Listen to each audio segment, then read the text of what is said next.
Primal Sun with the Primal Sun Foundation. I'm going to pick up where I left off in the last video because I had a moment where I didn't quite gather everything, so I want to keep going based off of where we left off.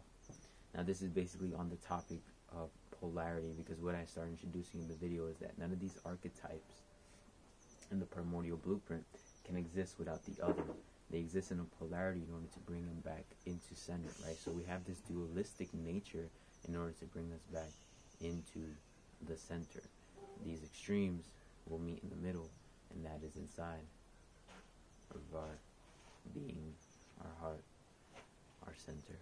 So just going a little more into what I was talking about as far as the relationship between the Buddha and the saint, and the shaman and the medicine man, or between the heaven and the earth, the air and the earth element, the north and the south. Now, again, we see this transcendental nature in the Buddha archetype. This Buddha archetype shows us that we exist in a spiritual plane, that we exist in there's a space where you don't begin or end, that you can meditate and realize and transport yourself, your consciousness, basically into an infinite realm of bliss, into the Buddha land, or into, paradise, or all of these different names and things, but ultimately it's eternal existence.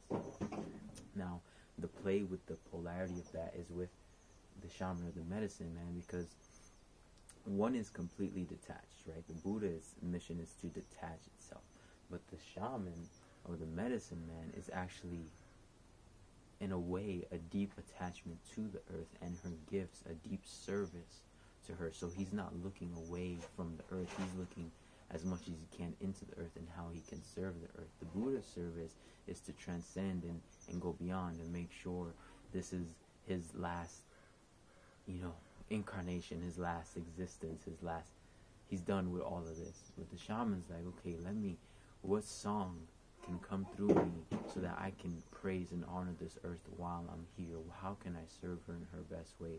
How can I carry these traditions? Now, the earth element, the shaman, the earth holds the memory. So the medicine man or the medicine keeper holds the memory of the traditions, of the rituals and ceremonies and songs and dances and celebrations and festivities. All of these things we get to experience, these feasts, all these things we get to experience on the planet are traditional rites that have been cultivated over many moments of time and experience since the beginning of our ancestors, basically how they honored and worshiped the earth and all of these things. So on one level, with the air, the Buddha archetype, it's not really concerned with any of those things, you see, but the medicine man is concerned with those things, because he is concerned for what is going to come after him, or he is providing for what's going to come after him when he leaves this planet. So if the mission is to teach the traditions and the rites and the songs so that these songs could be carried on, then that is part of the Earth Keeper archetype.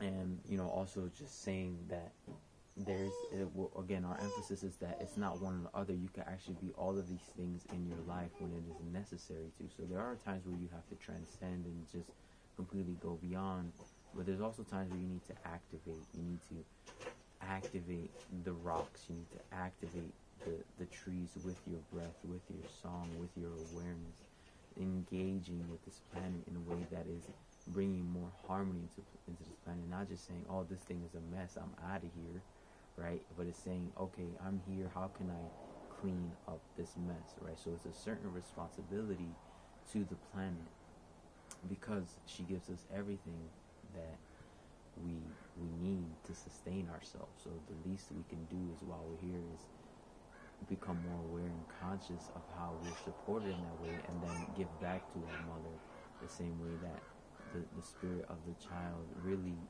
uplifts the spirit of the mother that has birthed this child, because it is just such a gentle service to cater out of love.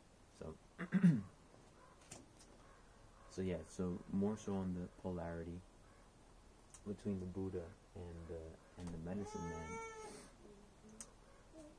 Again, I said that the Buddha is, again, that detachment nature, and the medicine man is more of an attached nature, Now, these words, right, they have, you know, if you say you're attached to something, we automatically think that's unhealthy and things like that.